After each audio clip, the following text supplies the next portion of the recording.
गांव में सोमू नाम का एक किसान अपनी पत्नी मालती और पुत्री राधा के साथ रहा करता था। सोमू बेहद गरीब था। एक दिन उसकी पत्नी मालती बोली, मेरी समझ में नहीं आता कि हमारी गरीबी के दिन कब खत्म होंगे। अब चिंता मत करो आरती, जब अच्छे दिन नहीं रहे तो ये बुरे दिन भी नहीं रहेंगे। मेरी समझ में ये नहीं आता कि आखिर कब तक आप दूसरों के खेतों में गुलामी करते रहेंगे। मालती, मेरे पास इसके अलावा और कोई चारा भी तो नहीं है। अरे जब आपके पास अपनी जमीन है तो फिर आप उस पर खेती क्यों नहीं कर सकते? तुम्हें पता है मालती कि जमींदार चौधरी ने उस जमीन पर कब्जा कर रखा है और मेरे पास इतने पैसे नहीं है कि मैं उसे छुड़ा सकूं। तो जाकर आप उससे बात क्यों नहीं करते? उससे कहिए कि वो आपकी जमीन वापस कर दे। आप उस जमीन पर खेती करेंगे और फसल बिकने पर आप उसके पैसे लौटा देंगे। सोमू को अपनी पत्नी की बात अच्छी लगी। वो सीधा जमींदार चौधरी के घर पर चला गया।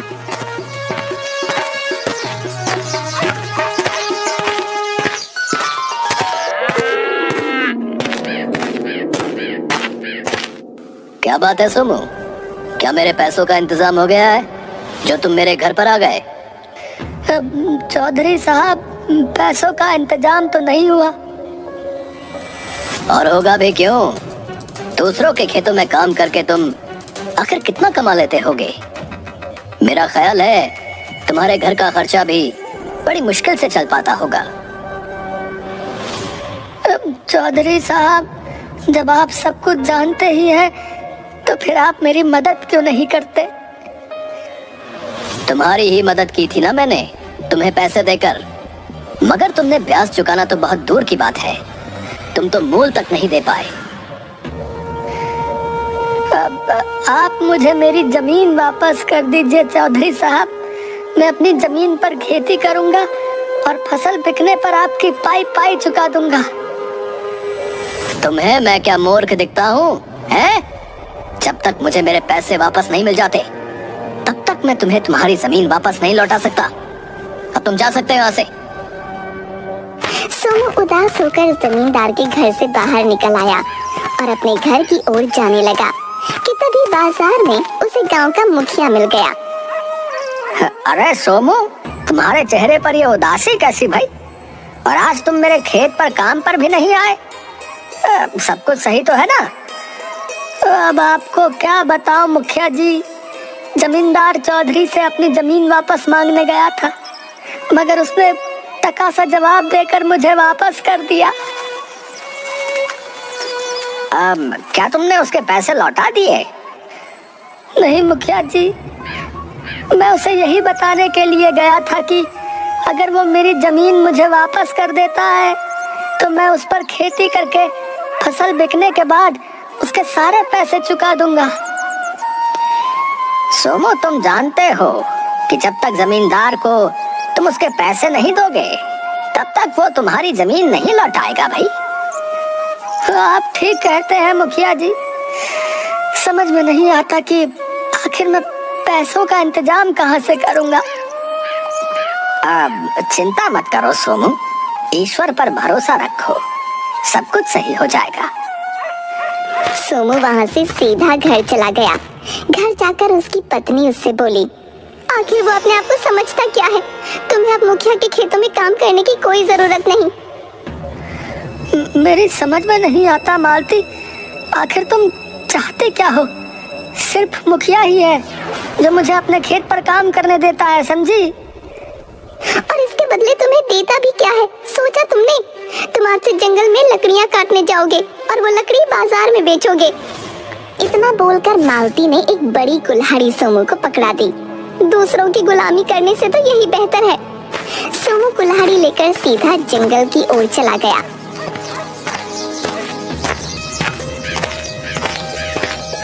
और एक सूखे पेड़ के पास जाकर लकड़ियां काटने लगा कि तभी उसके कानों में एक आवाज टकराई। इतने गुस्से में क्यों लकड़ियां तोड़ रहे हो? क्या पूरा पेड़ उखाड़ने का इरादा है? आवाज सुनकर सोमू पूरी तरह से चौंक गया और इधर उधर देखने लगा। तभी उसके कानों में फिर से आवाज टकराई। अरे इधर उधर क्या देख रहे हो? जरा अपने सामने पेड़ के ऊपर देखो, मैं हूँ। सोमू ने जैसे ही पेड़ के ऊपर देखा तो उसे एक सुंदर रंग बिरंगी बड़ी सी चिड़िया नजर आई। सोमू हैरत से उस चिड़िया की ओर देखकर बोला, तुम तो इंसानी भाषा में बात कर रही हो, ये कैसे संभव हो सकता है? संभव हो सकता है, बिल्कुल संभव हो सकता है, क्योंकि मैं एक जादुई चिड़िया हूँ। मैं इस जंगल में पहले भी आता जाता रहा हूँ, लेकिन मैंने तो इस तरह की जादुई चिड़िया इस जंगल में कभी नहीं देखी। मैं इस जंगल की नहीं, बल्कि यहाँ से बहुत दूर के जंगल की हूँ, जहाँ पर इंसान नहीं आते जाते। तो फिर तुम यहाँ क्या कर रही हो? मैं अपने झुंड के साथ उड़ती हुई यहाँ से निकल रही थी और आराम करने के लिए इस पेड़ पर कुछ देर के लिए बैठ गई। मुझे नींद आ गई और मेरा झुंड मुझे छोड़कर चला गया। तो इसका मतलब तुम अकेली रह गई? चिंता मत करो, वो मुझे ढूंढने के लिए वापस जरूर आएंगे।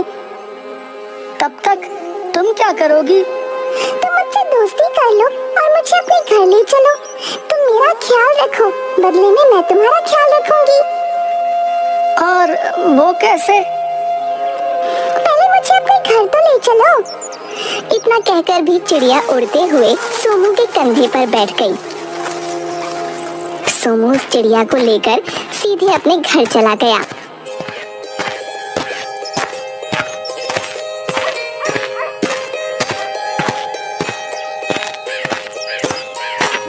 इतनी सुंदर चिड़िया को देखकर सोमू की बेटी राधा चहकते हुए बोली, अरे पिताजी, इतनी सुंदर चिड़िया। ये चिड़िया सुंदर ही नहीं बल्कि जादुई भी है। पता है राधा, ये बोलती भी है। ये कैसी बातें कर रहे हो तुम भला?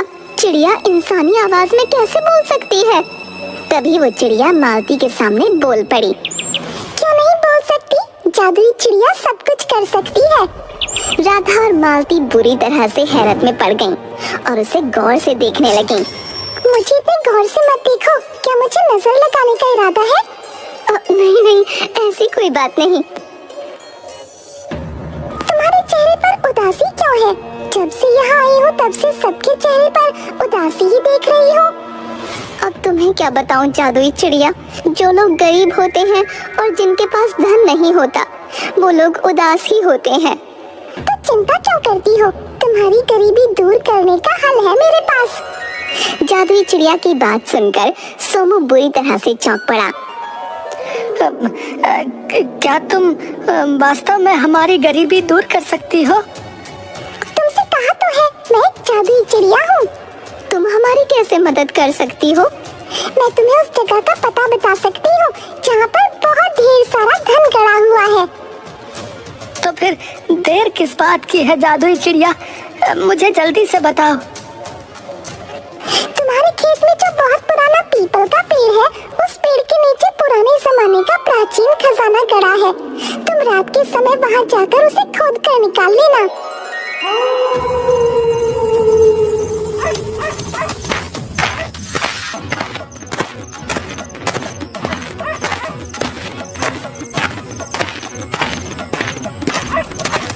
सोमू उसी रात अपने खेत की जमीन से सारा धन खोदकर निकाल लाया।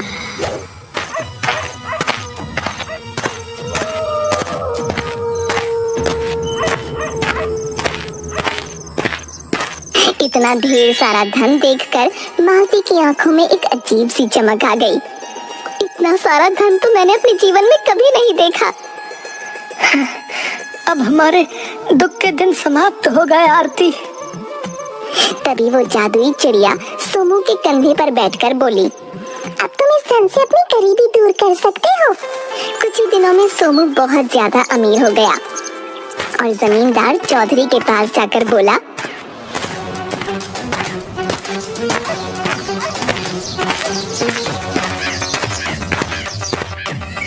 चौधरी साहब, ये लीजिए अपने पैसे और मेरी जमीन मुझे वापस कर दीजिए।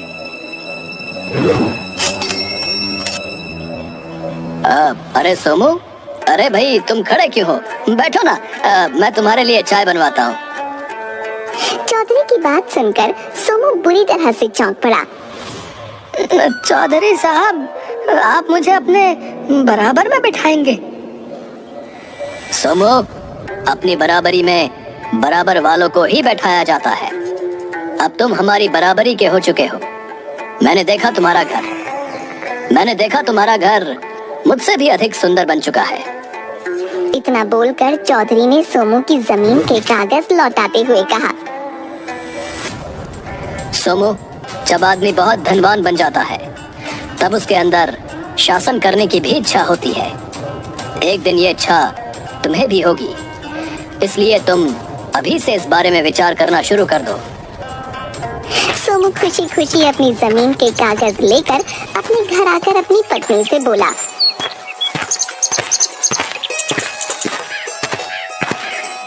आज चौधरी साहब ने मुझे अपने बगल में बैठाया और पता है, उन्होंने मेरे लिए चाय भी बनवाई।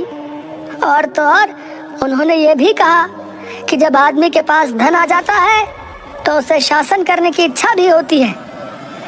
उनकी ये बात मेरी कुछ समझ में नहीं आई। सोमू की बात सुनकर मालती बुरी तरह से चौंक पड़ी। इसका मतलब हमारा सम्मान गांव में काफी बढ़ चुका है। उनका कहने का मतलब ये था बुद्धू कि हमें अब गांव में और भी जमीनें खरीदनी चाहिए। लेकिन उसके लिए धन कहाँ से आएगा? हमारी ये जादुई चिड़िया किस काम आएगी? इतना बोलकर मालती जादुई चिड़िया की ओर देखकर बोली, क्या तुम हमें और धन नहीं दे सकती? मालती की बात सुनकर मालती की बेटी राधा बोली, ये कैसी बातें कर रही है माँ? याद कीजिए, कुछ समय पहले हमारे पास पेट भर के खाने के लिए भी भोजन नहीं था। अरे हाँ, हमें पता है भाई। हम बस अब इतना धन और चाह रहे हैं कि हम गांव की और जमीन खरीदकर उसमें खेती कर सके। जादुई चिड़िया सोमू की ओर गौर से देखते हुए बोली, तुम सबने मेरी बहुत सेवा की है, इसलिए मैं तुम्हारी ये बात भी मानूंगी। इस गांव के मुखिया के खेत के आगे जो जंगल है, वहाँ पर एक सफेद वृक्ष है। उस सफेद वृक्ष के नीचे एक राजा का बहुत पुराना सोने और चांदी का बक्सा रखा है, तुम उसे निकाल लो। सोमू उसी समय उस सफेद वृक्ष के पास गया।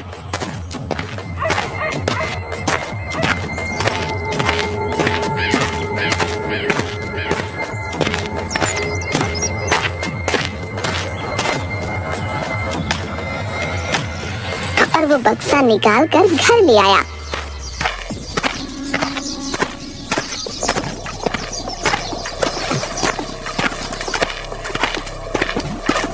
इतना सारा सोना देखकर मालती की आंखें चमकने लगीं। ये तो बहुत सारा सोना और चांदी है, इसे बेचकर तो हम पूरा गांव खरीद सकते हैं। हाँ मालती, और हम ऐसा ही करेंगे। हाँ। सोमू अगले दिन उस सारे सोने को शहर में बेच आया और उसने गांव के बहुत से लोगों की खेती मुंह मांगी कीमत पर और जबरदस्ती खरीदने लगा। एक दिन सोमू मुखिया के पास जाकर बोला, मैं तुम्हारी जो है जमीन खरीदना चाहता हूँ मुखिया। अब सोमू, मैं जानता हूँ तुम बहुत धनवान हो चुके हो, लेकिन ये जमीन मेरे पुरखों की है भाई, मैं इसे नहीं बेच सकता। मैं तुम्हारी जमीन की मुंह मांगी कीमत दे सकता हूँ, अब मैं तब भी नहीं बेचूंगा भाई। मुखिया की बात सुनकर सोमू को अब क्रोध आने लगा। तभी वहाँ पर चौधरी आ गया और सोमू की ओर देखकर बोला, सोमू, जब सीधी उंगली से घी नहीं निकलता तब उंगली टेढ़ी करनी चाहिए। मैं आपकी बात का मतलब नहीं समझा। सोमू, मेरे बगल में खड़े हुए मेरे साथी भीमा को देख रहे हो? तुम्हें भी अब अपने ऐसे ही लंबे चौड़े जवानों की फौज इकट्ठी कर लेनी चाहिए, तुम्हारे काम आएगी। मैं आपकी बात का मतलब समझ गया चौधरी साहब। अरे सोमू, साहब लगाकर क्यों मुझे अपमानित कर रहे हो भाई? सिर्फ मुझे चौधरी कहो, अब हम दोनों दोस्त हैं।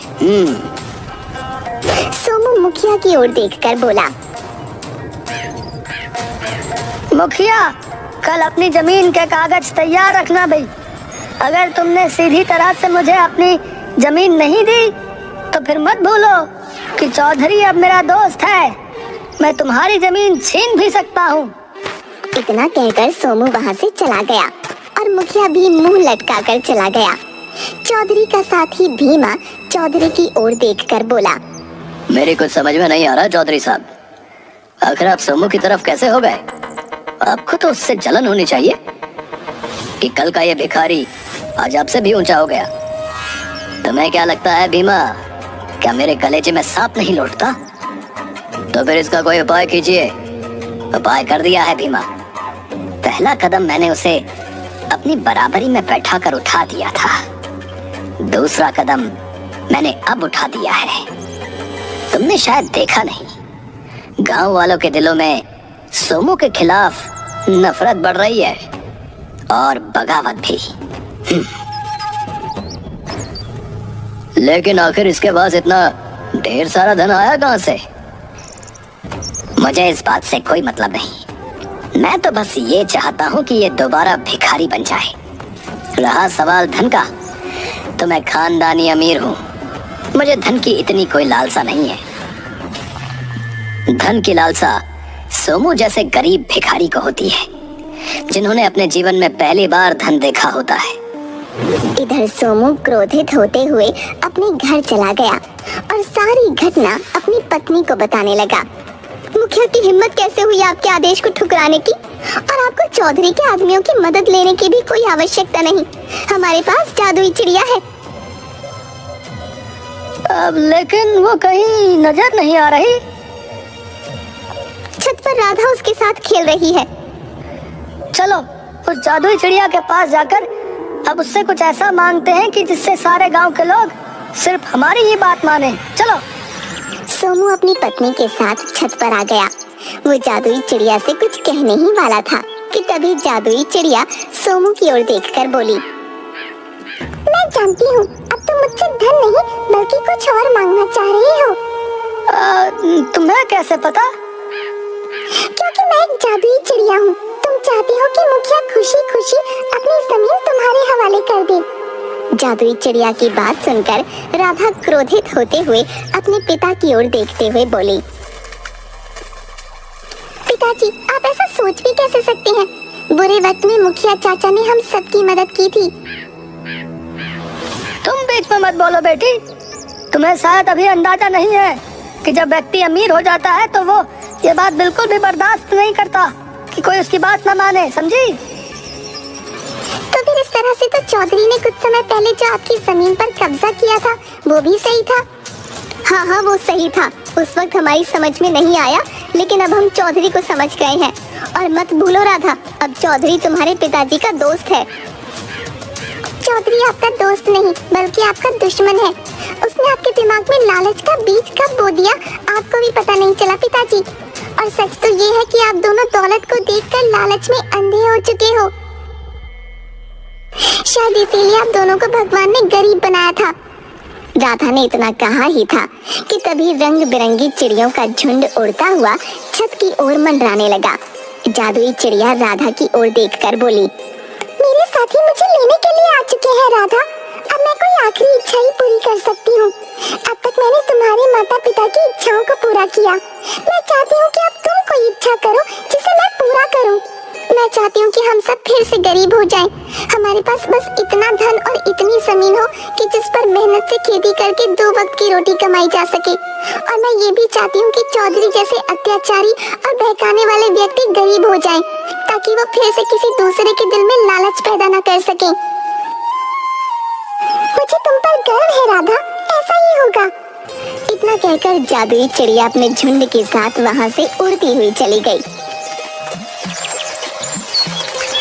सोमू फिर से गरीब हो गया और चौधरी को कारोबार में बहुत नुकसान झेलना पड़ा। वो गांव छोड़कर चला गया।